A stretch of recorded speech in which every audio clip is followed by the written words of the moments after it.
పాదాభివందనాలు చేస్తూ వారి ప్రసాదం కొంచెం పద్యాలు చదివే అవకాశం మాకు నాన్నగారు చిన్నప్పుడు జ్ఞాపకం హార్మోని మీ అందరికీ తెలిసిందో. ఈరోజు భగవాన్ శ్రీ సత్యనారాయణ శత సంవత్సర శతవర్ష జన్మదినోత్సవాల సందర్భంగా ఈ అవకాశం నాకు గజేంద్ర మోక్షం అనే హరికథను వింటూ చెప్పే అవకాశం స్వామి నాకు ఇచ్చినందుకు మన సాయి కమిటీ సభ్యులు మిగతా సభ్యులందరూ ఈ అవకాశాన్ని నాకు ఇచ్చినందుకు మీ అందరికీ ధన్యవాదాలు. ముఖ్యంగా మన పూర్వజన్మ అదృష్టం మా గురువు గారు అఖిరా సుందరరామూర్తి గారు ఇక్కడికి ఇచ్చేశారు. గడ్డాలు మీసాలు ఉండటం వల్ల ఆయన గుర్తుపట్టలేకపోతున్నారు. చాలా సినిమాల్లో వేశారు. ఆయన అద్భుతంగా పాడతారు. కవి, రచయిత, అన్ని మల్టీ టాలెంటెడ్ పర్సనాలిటీ. ఆశువుగా కవిత్వం చెప్పగలను. పద్యాలు నేనేమే అనుకూలంగా వేసినటువంటి సరస్వతి వారు చదివిన పద్యాలు కానీ నేను చదివిన పద్యాలు కానీ అలవోకగా పద్యం చదవలసిన పద్యం చదవడంలో ఒక స్పెషల్ పద్ధతి అండి. చక్కగా సంగీతం నేర్చుకున్న పద్యం చదవాలని నమ్మకం ఉండదు. పద్యం చదవడంలో అదొక పద్ధతి. అది చిన్నప్పటి రావాల్సింది. అలాంటి మా లాంటి వారందరికీ గురువు గారు వారికి కూడా పాదాభివందనాలు చేస్తూ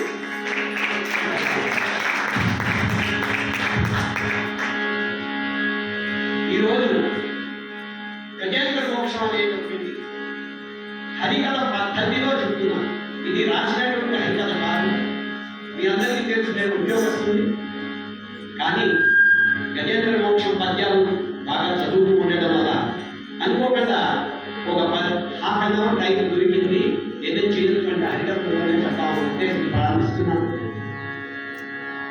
శ్రీమద్ గోవిందో ముందుగా గణపతి ప్రార్థన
నీవే మాయందుకి ఈ 4 మాటలు పాటలు పాడించి నీవు ఆనందపడి అందరినీ ఆనందింపజేయబోతున్నాను స్వామి. మా నాన్నగారు రాసినటువంటి కీర్తనతో ప్రార్థిద్దాం.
ముఖ్యంగా శ్రీకాకుళం జిల్లాలో ప్రజల సామర్థ్యంగా దీని మీద పాడి ఒక పాటని పాడుతున్నాం.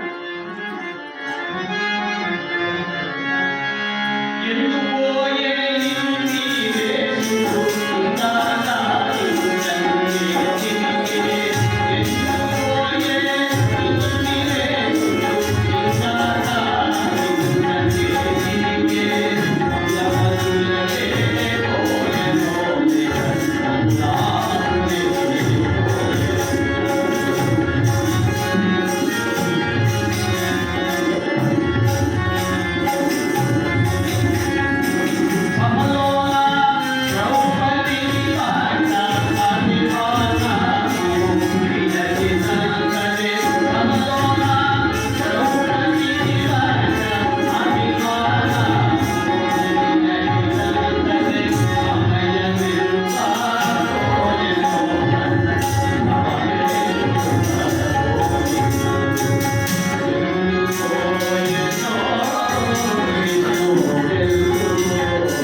విష్ణుమూర్తితో ఎప్పుడు ఇదే కాదు, ఎప్పుడు ఎక్కడ ఉంటాడో తెలియదు.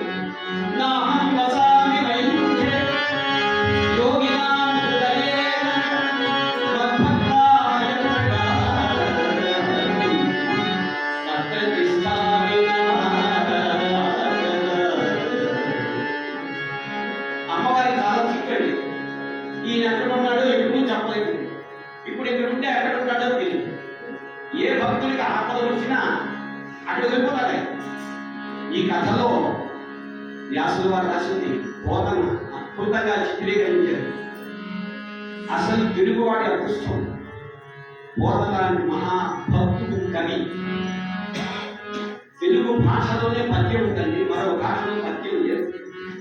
మిగతా వాటిలో కవితలు ఉన్నాయి, శ్లోకాలు ఉన్నాయి, అన్నీ ఉన్నాయి. కానీ వ్యాకరణ రీత్యా చెప్పబడేటువంటి పద్యం అన్నది తెలుగు భాషకు ఒక్కదానికే. అందుకనే స్వామి తన ప్రతి ఉపన్యాసంతో పద్యం చెప్పేవారు. ఇప్పుడు రాబోయే దినాల్లో సత్యసాయి పద్య సూక్తులు ప్రొజెక్ట్ చేస్తున్నాం, చాలా దగ్గర చేసాం. ప్రతి భజనలో పద్యం చదవాలని కూడా ఒక కొత్తగా వచ్చే అవకాశం ఉంది. సో చెప్పాలేంటంటే పద్యము తెలుగు భాష, అందులో పరమ భాగవతోత్తముడైనటువంటి భక్త పోతన్న గారు రాసినటువంటి గజేంద్ర మోక్షంలో పద్యాలను మీరు తీసుకురావడం కోసం ముఖ్యంగా ఒక్కొక్క పద్యం కొన్ని లక్షల కన్నా ఎక్కువ విలువ చేసేటువంటి పద్యాలు. అందులో శ్రీమన్నారాయణ స్వయంగా వచ్చి రాసిన పద్యం కూడా ఉంది. అందరికీ గజేంద్ర మోక్షం చేసింది హరికథ. ఎక్కడెక్కడ హరినామం చేస్తే అక్కడక్కడ అన్ని సంతోష సౌకర్యాలు పొందుతాయి. హరియను రెండక్షరములు హరించును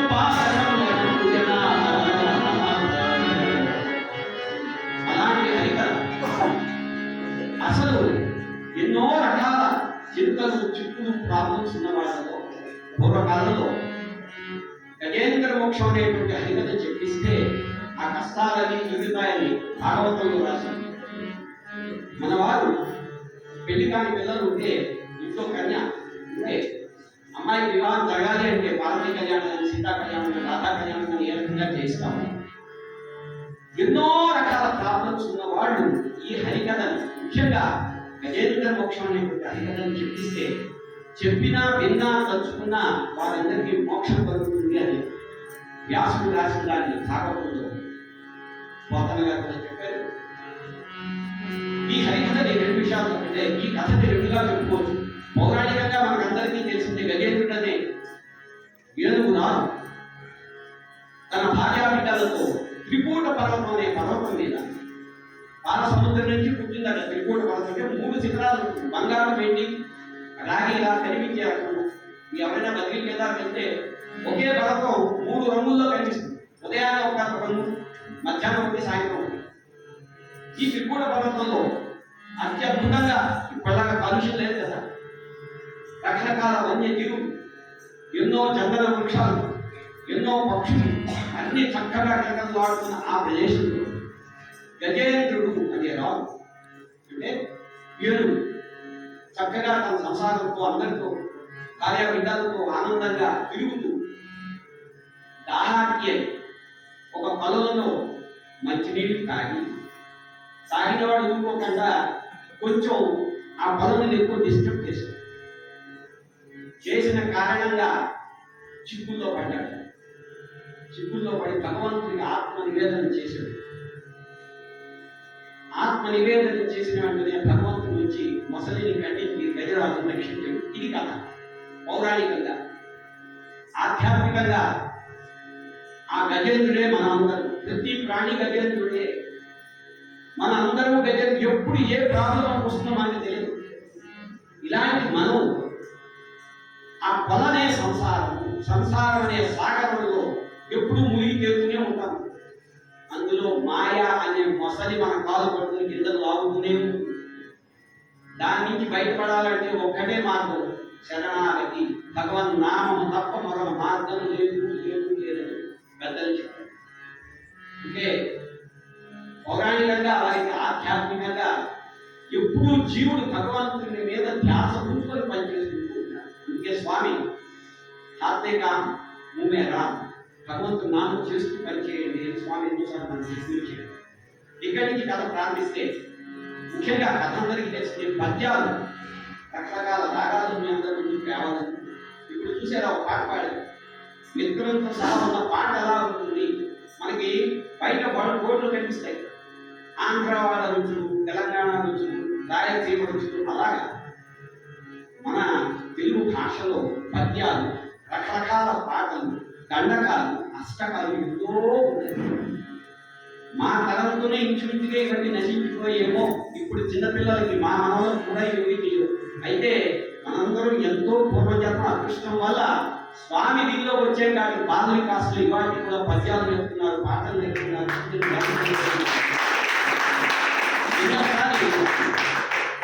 మన ప్రోగ్రాం కింద ఏడాది నరసింహరావు గారు వచ్చారు, ఎప్పటి నరసింహరావు గారు. మన పిల్లలందరూ చక్కగా పద్యాలన్నీ కాగితాల మీద రాసి పట్టుకుంటే అని అంత ముగిసిపోయారు. ఎవరండి ఈ పద్యాలన్నీ ఇలా పట్టుకుని చెప్తున్నారు, చేస్తున్నారు?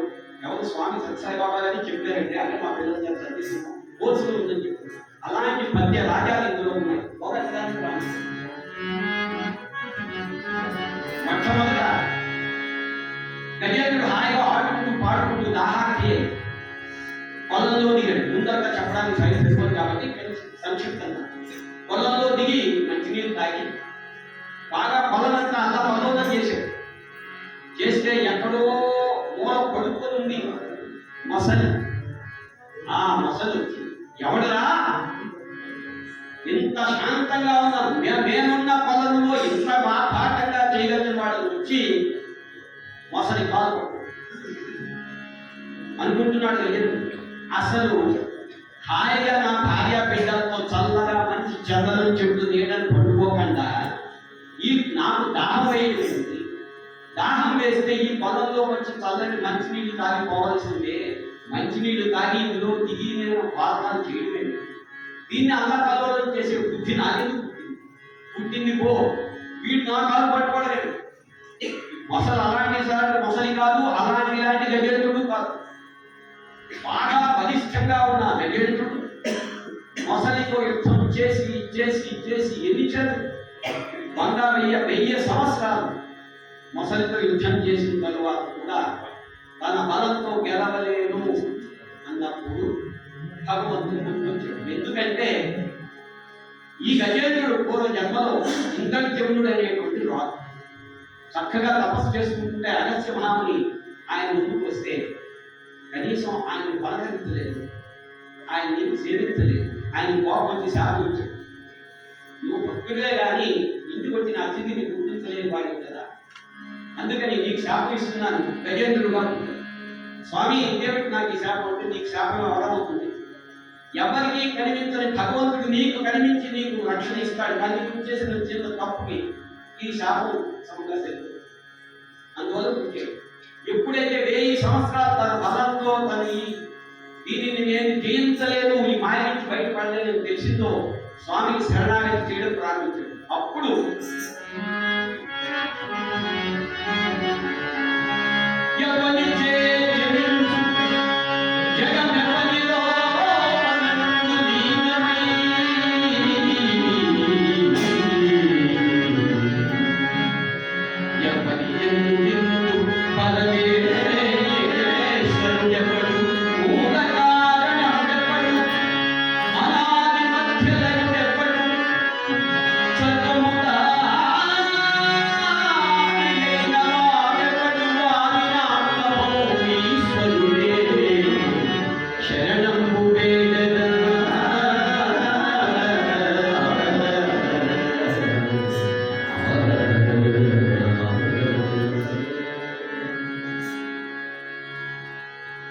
ఒక ప్రాణి పూర్వజన్మ సుకృతం వల్ల భగవంతుడు కనిపించాడు. కానీ భగవంతుడా నువ్వు ఎవరు, ఎక్కడుంటావు, జ్ఞానం లేనివాడు, మూగ జీవి, ఏ విషయం తెలియవాడు, తోలు మందవాడు, అర్థముంది అంటే అలా బలం ఉంది కానీ జ్ఞాన బలం లేనివాడు, నిన్ను ఎక్కడున్నావని పిలవు. ఎందుకంటే నా శక్తి సన్నగిలి. ఎవరు అడిగారు అతను భార్యలు పిల్లలు 100 మంది వచ్చాక వాళ్ళ కోపం లాగచ్చా కలిగాడు. వీడు ఈ ఏడుస్తుంది, వాళ్ళంతా కొట్టి మీకు వాళ్ళు ఏడుస్తున్నారు, వీడు కూడా బయటకు వస్తాడని సాయం చేయడం అడగాలి. అంటే మరణావస్థ సంభవించినప్పుడు మనందరి పరిస్థితి అదే. కోటీశ్వరుడైనా సరే ఆ మరణం సంభవించినప్పుడు ఎవ్వడూ సాయం చేయలేడు. అద్భుతమైన పద్యాలు ఉన్నాయి చెప్పడానికి మరణ కాలం వచ్చినప్పుడు మానిపోయేవాడు ఎవ్వరూ లేడు, 1000 మంది వైద్యులు వచ్చినా ఏమి చేయలేరు అని చెప్పారు. భూషణ వికాస శ్రీ ధర్మపుర నివాస దుష్ట సంహార శేషపకం గారు అద్భుతమైన పద్యాలు చెప్పారు. రామదాస్ గారు అంటే తన వాళ్ళందరూ అక్కడెక్కడో భక్తి మీద కూర్చొని వీడు బతుకుతాడా బతకడా ఏడుస్తున్నారు తప్ప వీళ్ళు సాయం చెయ్యలేరు. స్వామి నీవు తప్ప. ఎలాగైతే ద్రౌపది అంత పెద్ద సభలో భీష్ముడు లాంటి మహానుభావుడు ఉన్న సభలో కూడా ఆవిడని రక్షించేవారు ఎవరు లేకపోతే స్వామికి శరణాగతి చేస్తే స్వామి వచ్చేది ఇంతగా పడదు. సభలో నా ద్రౌపది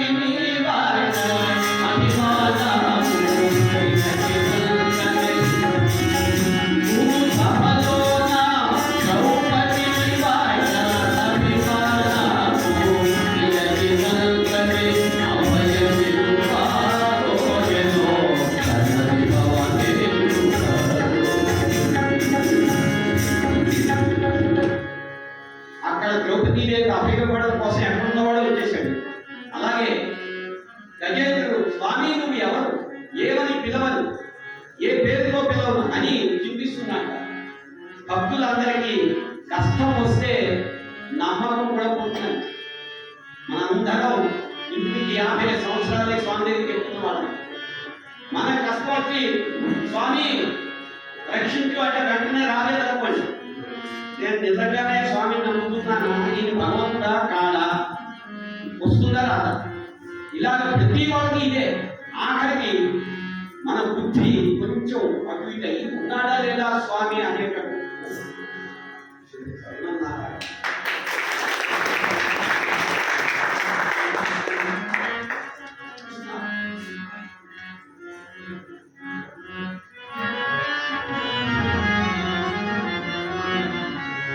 కలగందుని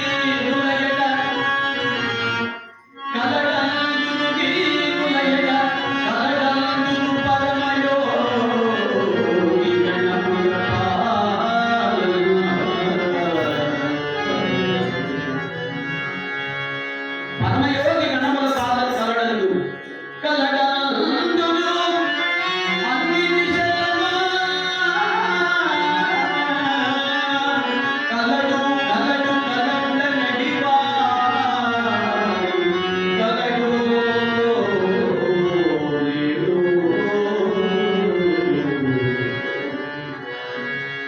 ఉన్నారంటారే స్వామి రా రా రా అని పిలిస్తే రాడే. ఇంకా మధ్యలో 3 పద్యాలు ఉన్నాయి, ఇప్పుడు చదవలేదు. మీరు అనుకోవచ్చు ఒక పద్యంలో వచ్చాడు అన్నాడు. 3 ఉన్నాయి. స్వామి రావడం లేదు. ఎందుకు స్వామి రావు? ఎందుకు రక్షించు?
ఈ గజేంద్రుడు తన పట్టణంతో కూడింది కాకపోతే కానీ అందరికీ తెలుసు స్థాన బలం మొసలి నీళ్లలో ఉండగా దాన్ని మన వశం కాదు జయించడం ప్రయత్నం చేస్తున్నాడు బయటకు రావడం అవడం అది ప్రయత్నం చేస్తున్నాడు వీటిలో రావడం అది అవడం ఇద్దరు 1000 సంవత్సరాలు పోరాడుతుంది ఎవరో తెలియదు రానాయన అప్పుడు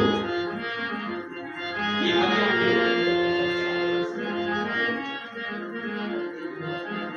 ఇది స్వామి రాశారు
ఏమైందంటే పోతన్న గారికి వ్యాసుడు భాగవతాన్ని తెలియస్తున్నాడు కానీ తన సొంత కవిత్వాన్ని చాలా పెట్టాడు. అక్కడ ఎప్పుడైతే వైకుంఠపురం గురించి రాయాల్సి వచ్చిందో ఏమని రాయను చాలా ప్రయత్నిస్తే గంటం ఆగిపోయింది. అంటే అప్పుడు పెద్దలు ఆగిపోయింది. ముందుకు వెళ్తలేదు. వైకుంఠ అని చెప్పి కూతురు చెప్పాడు, అమ్మా ఇప్పుడే వస్తాను, గోదావరి గుడికి వెళ్ళి స్నానం చేసి సంధ్యవాదం వస్తాను చెప్పాడు సాయంత్రం. ఈయన వెళ్ళడం ఏంటి మళ్ళా మరో పాత్ర వచ్చాడు. అంటే స్వామి వచ్చాడు. వచ్చి అమ్మా నీళ్ళే కాడు నీళ్ళు ఇచ్చి కాడు పడుతున్నాడు. కూర్చొని పద్యం అంతా రాశాడు. వెళ్ళిపోయి ఇప్పుడే వస్తాను. నాన్న ఇప్పుడే వచ్చాడు, లేదు పని ఉందని. అసలు కోపం వచ్చాడు. అమ్మా నీళ్ళు లేదు. నాన్న ఇప్పుడే పడుతున్నావు, ఏం రావడం అంటే లేదు నీళ్ళు పడుతుంది. సూర్యుడా పద్యం రాసింది. ఈ పద్యం స్వామించి రాసింది. అంటే సాత్వికు జ్ఞాని అనే భగవంతుడి దర్శనం చేసుకోగలిగినాడు. అలాంటి పోతన గారి కోసం రాసిన పద్యం మహాకాలంలో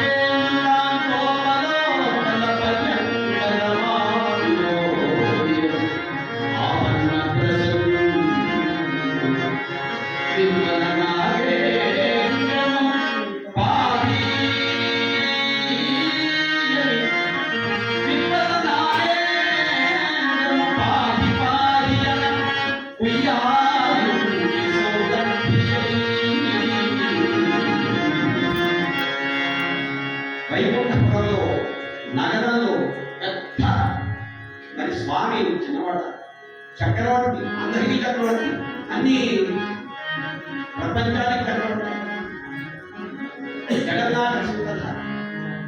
అక్కడ చక్కటి చదువురాలి మీద ఒక మంచి కాసాలలో చెరువు లాంటిది, అన్ని పుష్పాలు అక్కడ కూర్చొని అమ్మవారితో పాసులాడుతున్నాడు. పుయ్య ఆడించి ముందు నాకు అర్థం కాదు. పుయ్య ఆడించడం మొదలెడతాను.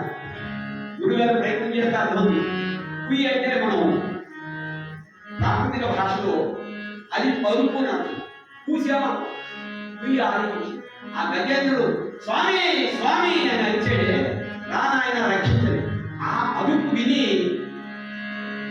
ఇందాకే పాడారు కదా, అమ్మవారికి ఎప్పుడూ ప్రాబ్లం.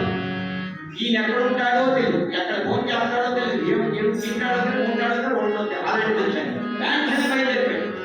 ఉయ్యాలకి చెప్పడు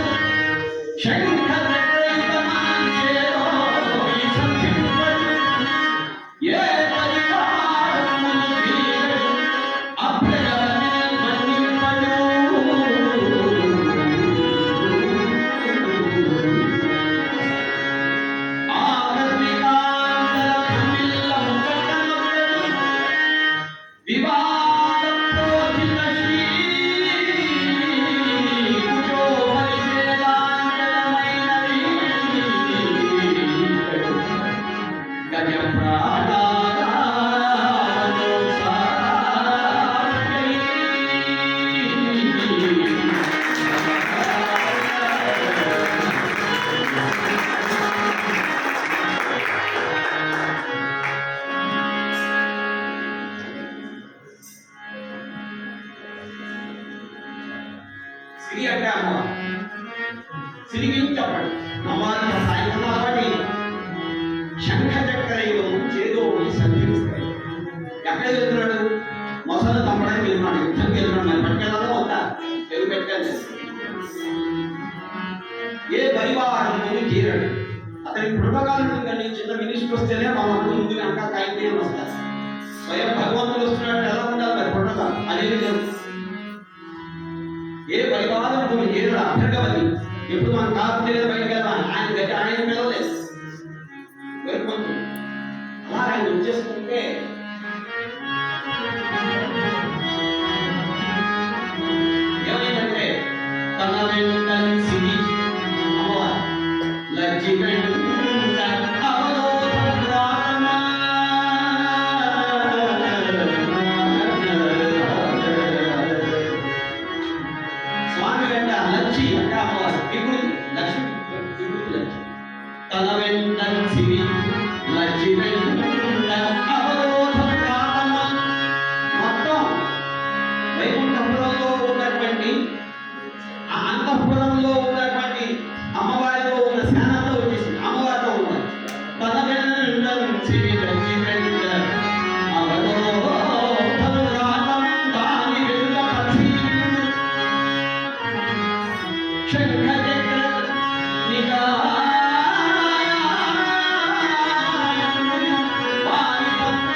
రజనీకాంత్ నారదుడు ఎక్కడైనా ఉంటాడండి, వస్తాడు నారదుడు వచ్చాడు. ఆయన సైన్యాధిపతి కలుపుమంది అందరినీ మొత్తం వచ్చేసాడు. రుడగా రావాలి స్వామి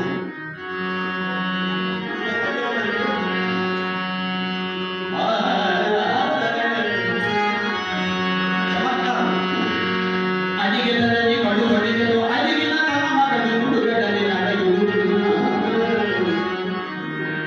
సిడి సిడి గిడి ముడి తడబడ అడుగిడి నడుగిడను చెడిమ అడుగిడి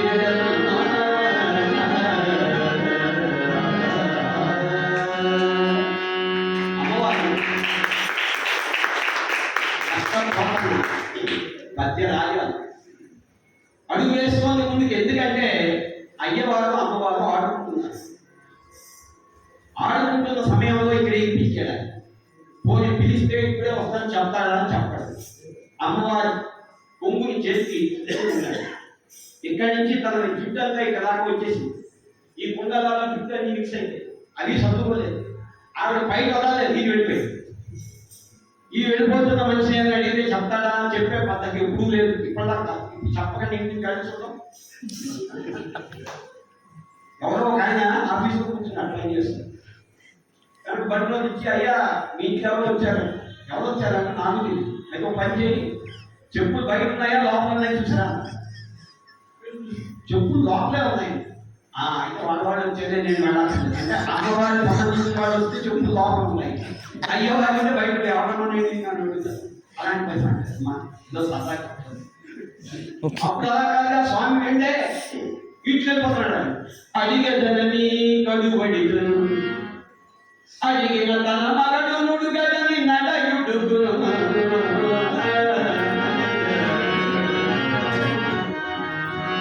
అడిగినని కడుబడి అడిగిన తన మగడు నుడుగడని నడయుడు సిడి సిడి ఇడి ముడి దండబడ అడుగిని నడుగిడను చెడిమ అడుగిని నెడను.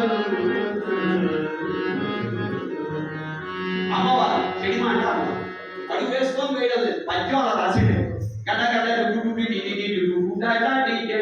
అంటే వేసి వేయలేదు రాసిండే. అది పోతాను. అయితే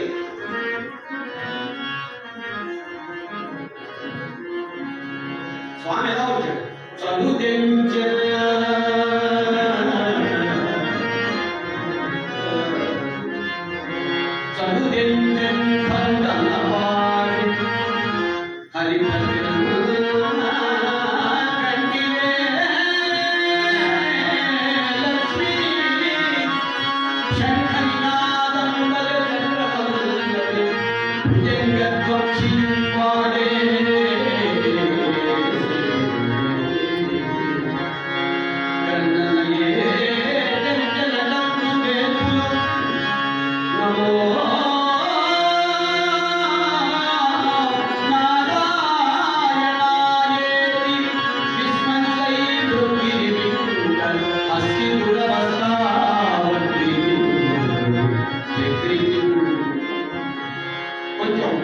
పూర్తిగా ఆశకెళ్ళి వాడేది దానికి పెద్దవాళ్ళకు తెలుసు.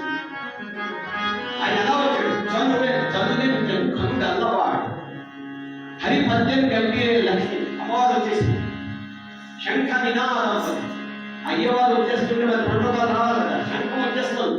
ఆ వస్తున్న స్పీడ్కి గాలి పెరుగుతూ చక్రం వల్లది, మరి శంఖం చక్రం వెళ్తుందా. భుజంగ ధ్వంసీయుడు వాడే, పావులు తినేవాడు గొరుకుమంతుడు. భుజంగ ధ్వంసీయుడు వాడు, వీళ్ళందరూ స్వామితో పాటు. అయితే ఇప్పుడు ప్రైమ్ మినిస్టర్ కూడా పుట్టడానికి వస్తున్నాడంటే ఇవన్నీ సున్నాహాలు దొరుకుతున్నారు. మరి స్వామి వస్తుంటే ఇంత కోపంగా స్పీడ్గా భగవంతుడు వస్తున్నాడు అంటే దిక్కులంతా పాలించే దిక్పాలు అందరూ దేవతలు ఎక్కడ వాళ్ళు అక్కడ నిశ్శబ్దగా నిల్చొని స్వామి వస్తున్నాడు, ఏమైపోయిందో ముందు శరణాగతి. స్వామి స్వామి స్వామి నారాయణ నారాయణ. ఎందుకంటే నారాయణాస్త్రం మహాభారతంలో నారాయణాస్త్రం వేస్తే స్వామి చెప్పాడు కృష్ణుడు, అందరూ తల వచ్చి ఆయుధాలు పడేసిన పొందుతారు ఒకడు అందరూ పడేసిన పివుతో ఏదో చేయబడి వేసేస్తారు. స్వామి వస్తున్నాడంటే అందరూ కిందకి నమో నారాయణ కృష్ణుడు వాళ్ళందరూ ఏం అసలు ఎందుకు స్వామి స్పీడ్గా వెళ్ళిపోతున్నారు అని అనుకుంటున్నారు.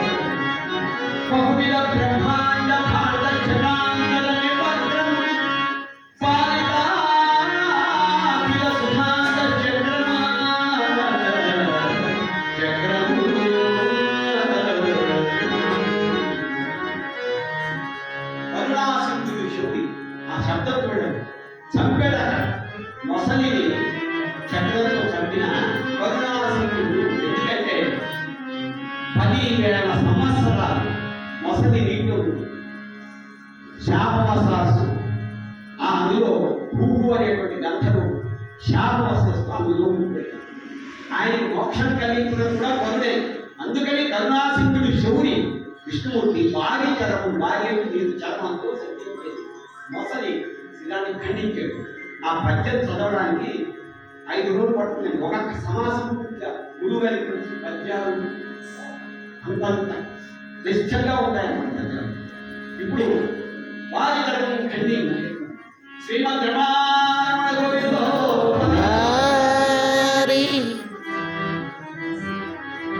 ఎప్పుడైతే మొసలి కంఠం ఎగిరిపోయిందో వాడు గంధర్వుగా బయటకు పడ్డాడు. స్వామి తన శంఖాన్ని పూజించాడు. ఈ పద్యం కూడా అలాగే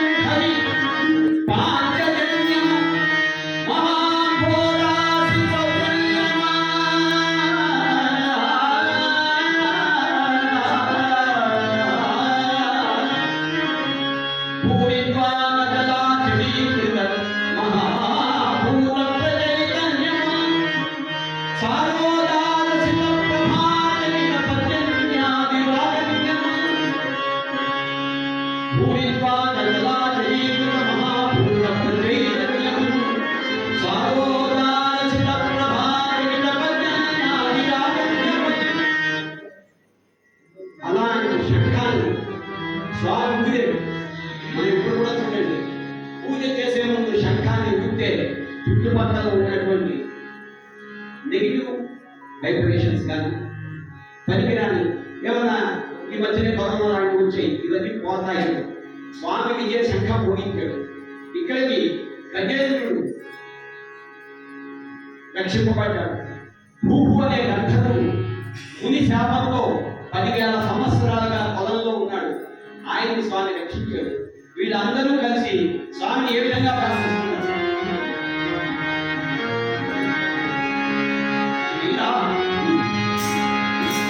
శ్రీకృష్ణ శ్రీవాసుదేవ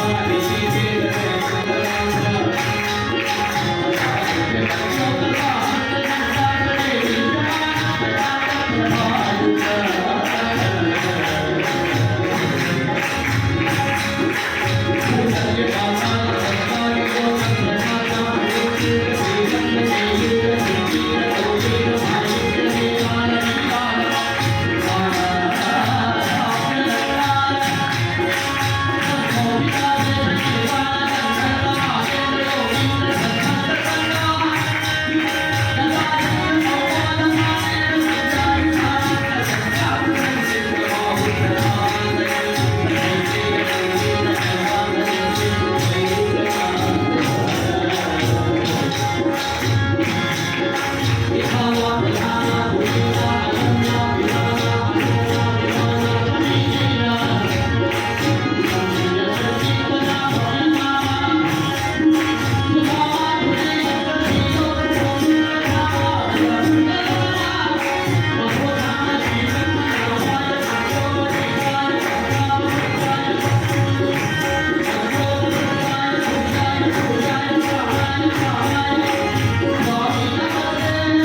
ఈ అవకాశం ఇచ్చినట్టు సత్సాయి సేవా సంస్థ మన వారందరూ నాకన్నా పెద్దవారందరికీ పాదాభివందనాలు, చిన్నపిల్లలందరికీ భగవంతుడి యొక్క ఆశీర్వచనాలు, గురువు గారికి పాదాభివందనాలు చేస్తూ మా తమ్ముడు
గుణానందన్ గారికి